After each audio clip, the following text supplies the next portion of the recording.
तो भाई स्वागत है आपका फिर से हमारी एक नई वीडियो में। आज की इस वीडियो में आप देख सकते हैं कि हमारे सामने रखा हुआ है एक माइक्रोटेक 24x7 का इन्वर्टर। इसके अंदर प्रॉब्लम जो है, इस प्रॉब्लम में जो है वो बहुत सारे मैकेनिक जो फंस जाते हैं। प्रॉब्लम इसके अंदर देखिए, मैं दिखा दूँ क्या है। इसके मॉसफेट जो हैं वो ख़राब हो गए हैं। अगर आप देखने की कोशिश करें तो ये देखिए, चारों चैनल के मॉसफेट जो हैं इसके ख़राब हो गए हैं। यहाँ पर आप देखने की कोशिश करेंगे तो आज की इस वीडियो में हम इस इन्वर्टर के जो हैं वो मॉसफेट आपको रिप्लेस करना बताएंगे और कंप्लीट जो है इसकी माइक्रो कंट्रोल की डाटा शीट आपको बताएंगे कि कौन सी पिन से इसकी माइक्रो के लिए ड्राइव निकलती है और कैसे कैसे जो है वो इसकी ड्राइव बनती है। कंप्लीट प्रोसेस आपको इस वीडियो में बताने वाले हैं और ऐसा तरीका आपको रिपेयर करने का बता देंगे कि चाहे आप कस्टमर को 6 महीने की गारंटी दीजिए या फिर 1 साल की गारंटी देंगे। तो देखिए, शुरू करते हैं आज की इस वीडियो को। तो सबसे पहले जो है इस पीसीबी को हमें खोल लेना होगा। खोलने के लिए आप देख सकते हैं कि 3 स्क्रू ये वाले हमें खोलने पड़ेंगे और पीसीबी के जितने कनेक्टर हैं वे सारे हटाने पड़ेंगे। तो जल्दी से देखिए पीसीबी को खोल लेते हैं और उसके बाद मैं आपको दिखाता हूँ पीसीबी की जो हालत है वो कैसी है। देखिए, इन्वर्टर के अंदर से पीसीबी जो है वो हमने खोल दी है और पीसीबी अब हमारे सामने रखी हुई है। आप देखने के अगर कोशिश करें तो यहाँ पर मॉसफेट जो है वो हमारे जल चुके हैं। कुछ मॉसफेट जो है हमें शॉर्ट दिख रहे हैं और कुछ हमें ठीक नज़र आ रहे हैं। लेकिन आज की इस वीडियो में मैं आपको ऐसी ट्रिक बताऊंगा कि आपके मॉसफेट फिर जल्दी से ख़राब नहीं होंगे अगर आप इस तरह से इन्वर्टर को रिपेयर करेंगे। तो सबसे पहले देखिए आपको क्या करना है, इस पीसीबी को अच्छी तरह से आपको साफ़ कर लेना है। या तो आप पेट्रोल से करें या पानी से करें, वो आपकी इच्छा है, जैसे आपको कंफर्टेबल लगे। लेकिन मैं तो इस पीसीबी को जो है वो पानी की सहायता से साफ़ करूँगा। बिल्कुल पीसीबी ऐसी हो जाएगी जैसी हमारी न्यू पीसीबी होती है।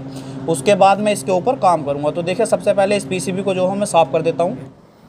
आप इस पीसीबी के अंदर देख सकते हैं कि काफ़ी अच्छी तरह से जो है वो मैंने इसकी साफ़ सफाई कर ली है। मॉसफेट अभी मैंने इसके नहीं निकाले हैं, लेकिन इसके जो बीच में कैपेसिटर लगे हुए थे, ये 4 कैपेसिटर जो थे वो इसके अंदर लगे हुए थे, आप देख सकते हैं। इन्हें मैंने बाहर निकाल दिया है क्योंकि पीसीबी क्लीनिंग करते समय इनसे थोड़ी प्रॉब्लम आती, तो ये मैंने बाहर निकाल दिए हैं।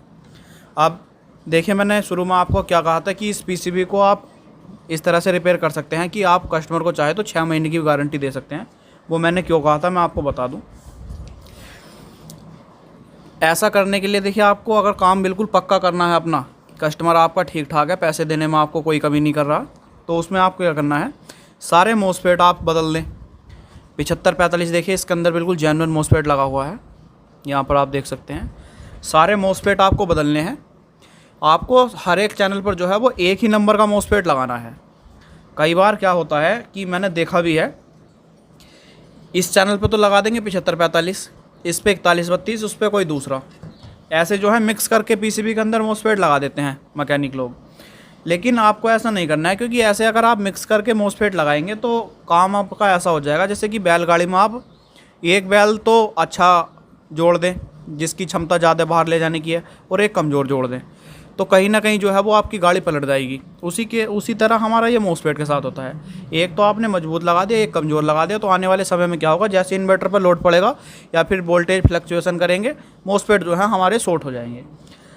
तो इसमें क्या करना है, हमें बिल्कुल जेन्युइन मॉसफेट आपको इसके अंदर लगा देना है। आप 4132, 7545 या P105 आपको जो भी मिले लगा दीजिए। यहाँ पर देखिए बिल्कुल जेन्युइन मॉसफेट है मेरे पास। यहाँ पर आप देख सकते हैं, ये देखिए 7545 बिल्कुल जेन्युइन मॉसफेट है। और अगर आप ये सारे कंपोनेंट्स लेना चाहे जो मैं इसके अंदर लगाऊंगा, देखिए ये हमारे मॉसफेट हैं। दूसरा, आपको इसके जो गेट पर लगी हुई है हमारी 4.7 ओम की रेजिस्टेंस होती है, इन्हें सभी को चेंज कर देना है। जिस पर आपको थोड़ा सा भी डाउट हो, रेजिस्टेंस को आपको चेंज कर देना है। यहाँ पर ये देखिए 4.7 ओम की रेजिस्टेंस। चारों कैपेसिटर जो है वो आपको बिल्कुल जेन्युइन लगाने हैं, ये जो हैं। अब इसके साथ ही साथ आपको इसके अंदर जो है वो ड्राइवर आईसी भी लगानी पड़ेगी। तो ड्राइवर आईसी भी आपको ये देखिए बिल्कुल जेन्युइन लगानी है, ओरिजिनल। अब जो इसके अंदर सबसे बड़ी कमी करते हैं वो क्या है कि, और मेरे पास भी कमेंट आते हैं, फ़ोन आते हैं, तो क्या कहते हैं कि सर जो है हमारा है पॉजिटिव साइड की ड्राइव बूस्ट नहीं हो रही, 7-8 वोल्ट 10 वोल्ट ऐसे बनने हैं। तो उस केस में क्या करना होता है, ये C25 और C24 की लोकेशन पर 2 हमारे कैपेसिटर जो लग रहे हैं, इन दोनों को आपको एक साथ चेंज कर देना होता है जब आप मॉसफेट चेंज करें। कॉस्ट इनकी ज़्यादा नहीं है, ज़्यादा से ज़्यादा हमारे 1-2 रुपये का एक कैपेसिटर जो है वो है। 2-3 रुपये आपके अगर पीसीबी के अंदर लग रहे हैं, काम के अंदर लग रहे हैं और काम अच्छा हो, तो इससे बढ़िया कोई बात नहीं है। तो ये देखिए दोनों कैपेसिटर भी जो है ये भी चेंज कर देने हैं। प्रोसेस आपको स्टेप बाय स्टेप बताने वाला हूँ। माइक्रो कंट्रोल की कौन सी पिन से निकल कर इसकी ड्राइवर आईसी की कौन सी पिन पे आ रही है और कहाँ कहाँ वोल्टेज जो है वो जा रही है, सबको आपको एक एक करके बताने वाला हूँ। तो सबसे पहले स्टेप जो है वो इसके अंदर ये है कि इसके जो मोसफेट हैं ये हमें बाहर निकाल लेने होंगे। मोसफेट निकालने की प्रोसेस बिल्कुल सेम है। यहाँ पर ये जितने स्क्रू लगे हुए हैं हमारे, इन्हें सबको हमें खोल लेना है। अब इसके अंदर देखिए हम मोसफेट जो है वो निकालने वाले हैं। तो मोसफेट निकालने के लिए पहले भी मैंने कई बार बताया हुआ है, आपको सोल्डरिंग आयरन जो है वो प्रॉपर हीट लेना है और यहाँ पर सोल्डर आपको मोसफेट की लैग पर कुछ इस तरह से तीनों पर एक साथ रखना है और मोसफेट जो है वो बहुत ही आसानी से आपका बाहर आ जाएगा। ये देखिए किसी भी तरह की हमने आयरन पे ना कोई जोड़ दिया ना कोई पीसीबी पे। इस तरह से हमारे प्रिंट भी बहुत जल्दी ख़राब नहीं होंगे। तो आप इस तरह से जो है इसके मोसफेट भी बड़ी आसानी से बाहर निकाल सकते हैं। ये देखिए दूसरा मोसफेट भी कितनी आसानी से बाहर आ गया। तो जल्दी से मैं इसके मोसफेट को बाहर निकाल लेता हूँ। सारे मोसफेट देखिए मैंने बाहर निकाल दिए हैं। अब देखने में कोई कोई मोसफेट इसका ऐसा लग रहा है, 2 मोसफेट मुझे ऐसे लग रहे हैं देखिए, जो हमारे ठीक हैं, लेकिन फिर भी हम क्या करेंगे, इन मोसफेट को वापस से हम यूज़ नहीं करेंगे, क्योंकि जब हम बिल्कुल काम जेन्युइन कर रहे हैं तो हम सारी मोसफेट जो है वो नए लगा देंगे एक ही बार, हमारी झंझट जो है वो ख़त्म हो जाएगी। तो जल्दी से अब मुझे क्या करना है कि इसके जितने भी सारे होल आपको नज़र आ रहे हैं मोसफेट वाले, इन्हें साफ़ कर लेना है। साफ़ करने के लिए या तो आप डिसोल्डर वायर का यूज़ कर सकते हैं या फिर आप डिसोल्डरिंग पंप का यूज़ कर सकते हैं। मेरा डिसोल्डरिंग पंप देखिए अभी जो है वो ख़राब हो गया है, मार्केट जाने का भी समय नहीं मिल पा रहा है। तो मैं क्या करूँगा कि ये जो सिल्ड वायर है इसी से ही सारे होल जो है वो क्लीन कर लूँगा और उसके बाद का आपको इसका स्टेप जो है वो बताऊँगा। पीसीबी के जितने सारे हमारे होल थे मोसफेट के और आईसी भी मैंने बाहर निकाल दिए, ये सारे मैंने डिसोल्डर कर दिए हैं, आप देख सकते हैं यहाँ पर। और अब इसके अंदर देखिए प्रोसेस क्या रहने वाला है। सबसे पहले हम इसके अंदर मोसफेट को इंस्टॉल करेंगे। मोसफेट लगाने से पहले आप अगर इसके पीछे आपके पास हो तो हीट कंपाउंड लगा दें, जिससे कि मोसफेट की हीट जो है वो हीट सिंक पर प्रॉपरली डिस्ट्रीब्यूट हो सके और मोसफेट जो है वो हमारा गर्म ना हो। तो देखिए जल्दी से ये मोसफेट के पीछे हीट कंपाउंड लगाकर मैं सारे मोसफेट पीसीबी के अंदर कस लेता हूँ। मोसफेट कसने के साथ साथ इसके अंदर मैं क्या करूँगा कि आईसी की एक बेस भी इंस्टॉल कर दूँगा, ताकि पीसीबी के अंदर सोल्डरिंग करने में जब हम आईसी लगाए तो किसी तरह की कोई परेशानी ना हो। और नेक्स्ट अगर कभी ये ख़राब हो भविष्य में तो हमें बार बार आईसी निकालने से इसके प्रिंट डैमेज हो जाते हैं, उससे भी हमारा बचाव हो सके। तो इसके अंदर देखिए मैं बेस लगा लेता हूँ और मोसफेट के पीछे हीट कंपाउंड अच्छी तरह से लगाकर सारे मोसफेट पीसीबी के अंदर कनेक्ट कर लेता हूँ। और ये जो हमारे कैपेसिटर रखे हुए हैं, जो कि मैंने बिल्कुल न्यू कैपेसिटर लिए हैं, आप देख सकते हैं, इन्हें भी पीसीबी के अंदर में लगा देता हूँ। और उसके बाद में इसकी आपको नेक्स्ट प्रोसेस बताऊँगा कि माइक्रो कंट्रोल की कौन सी पिन से ड्राइवर आईसी के लिए पल्स जो है वो निकलती है। उससे पहले मैं आपको एक जानकारी दे दूँ, अगर आप माइक्रोटेक इन्वर्टर से रिलेटेड ऑनलाइन कोर्स करना चाहते हैं तो आप स्क्रीन पर दिए गए नंबर से हमसे संपर्क कर सकते हैं। कोर्स के अंदर आपको डायग्राम के साथ सारी क्लासेस जो हैं वो कराई जाएंगी और आपको एक एक कंपोनेंट्स की लोकेशन के साथ साथ उनकी वैल्यू भी बताई जाएगी। तो अगर आप इंटरेस्टेड हो तो स्क्रीन पर दिए गए नंबर पर आप हमसे संपर्क कर सकते हैं और कोर्स में जो है वो जुड़ सकते हैं। तो सबसे पहले जितना काम मैंने आपसे बताया इसे मैं कर देता हूँ। यहाँ पर मोसफेट सारे हीट सिंक पर कस देता हूँ, कैपेसिटर पीसीबी के अंदर लगा देता हूँ और उधर जो है आईसी के लिए मैं बेस भी लगा देता हूँ। देखिए मोसफेट सारे हमने इसके लगा दिए हैं, कैपेसिटर भी हमने इसके लगा दिए हैं, आप देख सकते हैं, और आईसी के लिए हमने बेस भी लगा दिया है। आप सबसे पहले देखिए हमें क्या चेक करना होगा। जो इसके अंदर प्रॉब्लम आती है कि इन्वर्टर्स को जैसे हम बैटरी से कनेक्ट करते हैं सारे मोसफेट हमारे शॉर्ट हो जाते हैं। तो उससे पहले हमें क्या क्या चेक करना होता है, सबसे पहले हम उसकी बात करते हैं। तो देखिए सबसे पहले तो हमें मोसफेट की रीडिंग चेक करनी होगी। मोसफेट के ऊपर कितनी रीडिंग आती है जब हमारे पीसीबी के अंदर लगे हुए रजिस्टेंस ठीक हो। तो देखिए हालांकि इसकी जो है वो गेट की रजिस्टेंस जो है वो ओपन है, यहाँ पर आप देख सकते हैं कि ब्लैक ब्लैक हुई हुई है, लेकिन मोसफेट की रीडिंग इनसे हमारी प्रॉब्लम नहीं करती है। और किस केस में हमारे मोसफेट लगाते ही शॉर्ट होते हैं उसे मैं आपको बताऊँगा। देखिए सबसे पहले आपको मल्टीमीटर को कंटिन्यूटी मोड पर रख लेना है। एक प्रोब को आपको, जैसे कि हमें इस ड्रेन साइड के मोसफेट की रीडिंग चेक करनी है, ड्रेन साइड पर इस पीसीबी के अंदर रीडिंग जो आएगी वो हमारी 200 ओम के अंदर आएगी और पॉजिटिव साइड पर जो है वो हमारी 450 के प्लस जाएगी।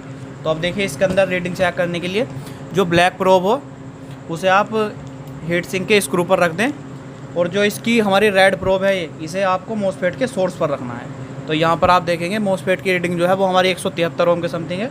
इसी तरह आपको अगले जो हीट सिंक है उसके मोसफेट चेक करने हैं। तो देखिए इसकी जो रीडिंग है वो हमारी 167 ओम के समथिंग है। तो दोनों की रीडिंग देखिए बिल्कुल परफेक्ट है, 200 ओम के अंदर अंदर है।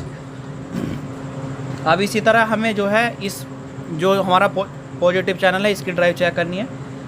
तो इसके लिए जो है एक प्रोब आपको ब्लैक प्रोब इस पर ब्लैक प्रोब स्क्रू पर रख देनी है और जो रेड प्रोब है वो इसके सोर्स पर रखनी है। यहाँ पर देखिए 467 ओम के समथिंग रीडिंग है। और इसी तरह अगले पर चेक करते हैं। तो यहाँ पर देखिए यहाँ पर भी 467 ओम की रीडिंग है।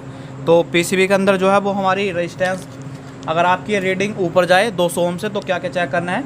यहाँ पर आपको देखिए दो रेजिस्टेंस लगी मिलेंगी, R86 और R57। ये दोनों जो रेजिस्टेंस है ये हमारी 10 ओम की है। अगर आपकी रीडिंग जो है यहाँ से आउट जाए तो आप इन दोनों को चेक कर लें।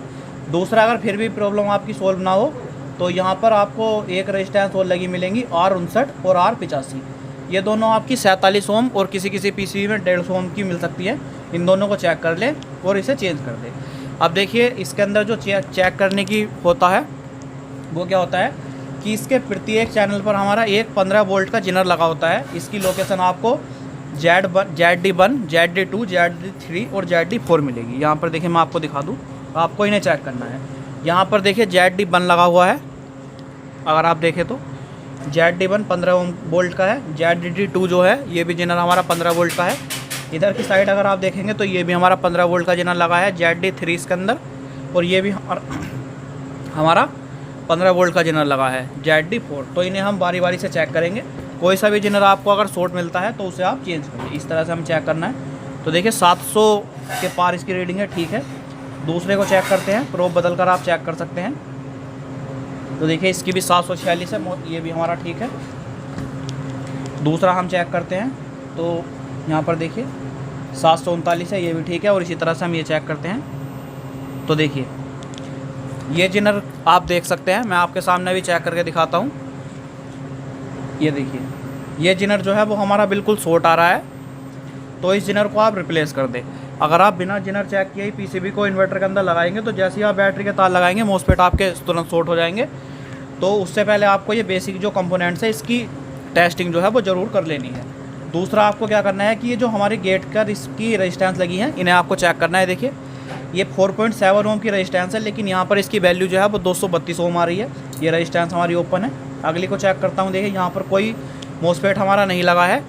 ये हमें जो है वो बीच में एक स्क्रू लगा है, जहाँ पर हम एक और मोसफेट जो है वो लगा सकते थे, लेकिन इसके अंदर नहीं लगा है। तो इसके जो गेट पर लगी रेजिस्टेंस है वो बिल्कुल ठीक होगी। यहाँ पर अगर आपको दिखाने की कोशिश करूँ तो देखिए 5 ओम के समथिंग रीडिंग है। ये रेजिस्टेंस हमारी बिल्कुल ठीक है, लेकिन इसके बगल वाली जो रेजिस्टेंस है ये भी हमारी 242 के पार चली गई है। ये हमारी ख़राब है। इस पर चेक करते हैं। देखिए R5, इस पर भी 5 ओम की रीडिंग आ रही है, लेकिन रेजिस्टेंस जो है वो हमारी जल चुकी है। यहाँ पर अगर आप देखने की कोशिश करें तो R56 की लोकेशन पर जो है वो हमारी रेजिस्टेंस लगी हुई है और ये हमारी जल चुकी है। तो इसे भी चेंज कर देंगे। और R54 की लोकेशन पर रेजिस्टेंस लगी है, देखिए इसे चेक करते हैं। तो ये भी हमारी जल चुकी है, लेकिन प्रॉपर वर्क अभी कर रही है। तो इसे भी हम चेंज कर देंगे। इसी तरह से आपको इधर की रेजिस्टेंस चेक करनी है जो हमारी गेट पर लगी हैं। देखिए ये हमारी सारी रेजिस्टेंस जो है वो ठीक है, देखने में भी ठीक लग रही हैं और प्रॉपर रीडिंग भी दे रही है। तो इसके अंदर मैं क्या करता हूँ, देखिए सबसे पहले ये जो रेजिस्टेंस लगी हुई हैं इन्हें चेंज करता हूँ और उसके बाद इस जिनर को भी चेंज करके दिखाता हूँ। तो देखिए जल्दी से मैं ये रेजिस्टेंस जो है इन्हें निकाल लेता हूँ बाहर। देखिए इसके अंदर जो है हम 4.7 ओम की 4.7 ओम की नई रेजिस्टेंस लगाने वाले हैं। यहाँ पर रेजिस्टेंस की आप रीडिंग देख सकते हैं, 5 ओम के समथिंग है। तो जल्दी से मैं इसकी रेजिस्टेंस की रीडिंग भी रेजिस्टेंस भी चेंज कर देता हूँ। रेजिस्टेंस तो देखिए हमने इसकी चेंज कर दी है। अब ये जो इसका जिनर था इसे बाहर निकालते हैं यहाँ से। ये देखिए जिनर भी बाहर निकल चुका है। एक बार इसे हम चेक करते हैं। ये देखिए मल्टीमीटर हमारा कंटिन्यूटी मोड पे पहले से ही सेट है। तो इसे हम फिर से देखते हैं। ये देखिए जिनर हमारा फाइनली बिल्कुल फाइनल टेस्ट हो चुका है, ख़राब है। अब इसके लिए मैं एक 15 वोल्ट का नया जिनर निकालता हूँ। तो देखिए ये जो है हमारा 15 वोल्ट का नया जिनर है। इसे इसकी जगह लगा लेते हैं। जिनर लगाने से पहले आपको ध्यान रखना है कि ये जो पट्टी वाला सिरा है इस पर भी जिनर पर हमारी एक पट्टी बनी होती है, तो इसे पट्टी की साइड ही लगाए और बिना पट्टी को बिना पट्टी के साइड लगाए। जिनर भी देखिए इसका बिल्कुल हमने चेंज कर दिया है। बस इसके अंदर हमें एक काम और करना है, ये 2 फिल्टर कैपेसिटर जो हमारे लगे हुए हैं बूस्टिंग के लिए C24 और C25, इन दोनों को और चेंज कर देना है। ड्राइव बिल्कुल एक बार में हमारी परफेक्ट बनेगी, चाहे आप बिना ड्राइव चेक किए ट्रांसफार्मर में इन्वर्टर में PCB को ऐसे कनेक्ट कर दें, बिल्कुल आपका 100% वर्क करेगी। तो इन दोनों को भी चेंज कर देते हैं। देखिए कैपेसिटर भी इसके हमने चेंज कर दिया है, आप देख सकते हैं। अब इसके अंदर मैं आपको बताता हूँ कि माइक्रो कंट्रोल की कौन सी पिन से वोल्टेज निकलते हैं। तो उससे पहले क्या है कि ये स्विच के 2 पॉइंट मुझे आपस में शॉर्ट कर लेने हैं, ताकि स्विच का काम जो है वो हमारा ऐसे ही हो जाए। ये देखिए इस तरह से। अब मुझे PCB जो है वो ऑन कर लेनी है। तो ऑन करने के लिए क्या करना होगा, 12 वोल्ट की सप्लाई इसके अंदर हम दे देते हैं। यहाँ एक बड़ी हीट सिंक जो है इसकी पॉजिटिव वाली, इस पर डायरेक्ट हम 12 वोल्ट कनेक्ट करेंगे। तो देखिए ये टोटल हमारी 20 पिन की माइक्रो कंट्रोलर है। इसकी पिन नंबर 7 और 8 जो है वो हमारी ड्रेन साइड की ड्राइव निकलती है, और पिन नंबर 19, 20 से इसकी पॉजिटिव साइड की ड्राइव निकलती है। तो सबसे पहले देखिए पिन नंबर 7 पर चेक करवाता हूँ मैं। यहाँ पर देखिए 1.5 वोल्ट की ड्राइव निकलेगी। पिन नंबर 8 पर बिल्कुल सेम ड्राइव होगी। पिन नंबर 19 पर बिल्कुल हमारी 3.5 वोल्ट के समथिंग ड्राइव होगी, और पिन नंबर 20 पर भी हमारी पॉजिटिव साइड की 3.5 वोल्ट की ड्राइव होगी। अब देखिए पिन नंबर 1 पर इसके आपको लगभग 5 वोल्ट के समथिंग मिलेंगे, तो ये बिल्कुल ठीक है। अब इसे हमें चेक करना है, ये जो सेम वोल्टेज है, ये जो हमारी 83202 SMD IC लगी हुई है इस पर, तो इसे किस तरह से चेक करते हैं उसे देखते हैं। तो देखिए एक प्रोब ग्राउंड करता हूँ। पिन नंबर 2 जो है वो इसकी पॉजिटिव साइड की इनपुट की पिन है, तो पिन नंबर 2 पर चेक करता हूँ, 3.5 वोल्ट होंगे। पिन नंबर 3 पर इसकी ड्रेन साइड की इनपुट पिन है। पिन नंबर 4 भी इसकी ड्रेन साइड की इनपुट पिन है, और पिन नंबर 7 जो है वो इसकी पॉजिटिव साइड की इनपुट पिन है। अब इसकी माइक्रो कंट्रोल जो 83202 लगी है, इसकी पिन नंबर 12 इसकी BC से सप्लाई है, उस पर हमें 12 वोल्ट चेक करने हैं। तो 8, 9, 10, 11, 12, यहाँ पर आपको 12 वोल्ट के समथिंग मिलेगा। जो हमारा इनपुट होगा देखिए वो थोड़ा ड्रॉप होकर यहाँ पर मिलेगा। तो अगर आपकी इसकी कंप्लीट डाटा शीट डायग्राम के साथ चाहिए तो आप क्लास में ज्वाइन हो सकते हैं। डिस्प्ले पर आपको नंबर दिया गया है। अब इसके अंदर आप बेफिक्र होकर जो है वो ड्राइवर IC लगा सकते हैं, और इसकी ड्राइव जो है वो आपको परफेक्ट मिलेगी। तो यहाँ पर देखिए मैं अभी ड्राइवर IC इसके अंदर लगा देता हूँ। देखिए ड्राइवर IC मैंने लगा दी है। अब बिना कुछ देखिए मैं आपको इसकी आउटपुट वोल्टेज चेक करके दिखाता हूँ। तो आपको मल्टीमीटर को 200 वोल्ट AC पर रख लेना है, और यहाँ पर इसकी आउटपुट वोल्टेज आपको AC में मिलेगी 8 वोल्ट के समथिंग। देखिए 8 से 10 वोल्ट आपको मिलेगी, तो बिल्कुल प्रॉपर वोल्टेज मिल चुकी है। अब एक बार फिर भी मैं कंफर्म कराने के लिए आपको इसकी ड्राइव वोल्टेज चेक करा दूँ कितनी मिलती है। देखिए ड्रेन साइड आपको यहाँ 3 से 3.5 वोल्ट के बीच मिलेगी। यहाँ पर देखते हैं कितनी वोल्ट है। अभी देखिए बिल्कुल लाइव आपके सामने कर रहा हूँ, मैंने भी अभी इसके वोल्टेज चेक नहीं किए हैं। सॉरी, मल्टीमीटर को मैं 20 वोल्ट पर सेट करता हूँ इस DC पर। अब देखिए 3.16 है, इस पर भी बिल्कुल सेम वोल्टेज मिलेंगे। 3.15 3.15, और यहाँ पर भी 3.15। अब देखिए पॉजिटिव साइड देखते हैं। तो यहाँ पर देखिए एक बार में आपको 15.5 वोल्ट की ड्राइव वोल्टेज मिल चुकी है, क्योंकि हमने बिना कुछ देखे ये दोनों कैपेसिटर को चेंज कर दिया था। यहाँ पर चेक करते हैं तो देखिए 15 वोल्ट, यहाँ पर चेक करते हैं तो सेम वोल्ट 15, 15.5, और यहाँ पर भी 15.5। तो इस तरह आप बिना कुछ देखे ये कंपोनेंट अगर चेंज कर दे तो आपको कुछ भी ड्राइव में इसकी देखने की ज़रूरत नहीं पड़ेगी। एक बार मैं आपको 83202 का एक और बता दूँ फंडा, कि आपकी ड्राइव बूस्ट ना हो तो कहाँ पर चेक करना है आपको। सीधे पिन नंबर 1 पर चेक करना है। पिन नंबर 1 पर आपको इसकी 18 वोल्ट के समथिंग मिलेगी। ये देखिए पिन नंबर 9 पर भी आपको 18 वोल्ट के समथिंग मिलेगी अगर आपकी ड्राइव बूस्ट होगी। तो ये देखिए अगर ये वोल्टेज आपकी क्लियर है तो आप PCB को इन्वर्टर के अंदर लगाइए, बिल्कुल आपकी परफेक्ट वर्क करेगी। अब देखिए इसे PCB को इन्वर्टर के अंदर लगा देता हूँ, और उसके बाद आपको इसकी फाइनल टेस्टिंग में करके दिखाता हूँ। देखिए PCB जो है इन्वर्टर के अंदर मैंने लगा दी है, आप देख सकते हैं वही PCB है। अब क्लैम्प मीटर देखिए एक वायर में मैंने इसके लगा दिया है। सामने की ओर से मैं इसका स्विच ऑन करूँगा, आउटपुट जो है बिल्कुल परफेक्ट आई है। देखिए इसका स्विच मैं ऑन करता हूँ, यहाँ पर आप देख सकते हैं 4 एम्पेयर के समथिंग 5 एम्पेयर के समथिंग इन्वर्टर ले रहा है हमारे 100 वाट पर। अब मैं इसे सामने की ओर से स्विच को ऑन करता हूँ। ये देखिए इन्वर्टर के अंदर जो है वो मेन आ गई है, और चार्जिंग भी जो है वो इसकी आ गई है। यहाँ पर आप देख सकते हैं प्रॉब्लम जो थी बिल्कुल हमारी सोल्व हो गई है, और सामने पीछे की ओर जो है इसका फ़ैन भी चलने लगा है। तो अब आपको कमेंट करके बताना है कि आप इतने काम के कितने रुपए चार्ज करते हैं। और आज की अगर आपको वीडियो अच्छी लगी तो वीडियो को लाइक कर देना और ऐसे ही नई नई वीडियोज़ के लिए चैनल को सब्सक्राइब जरूर से कर लेना। Thank you.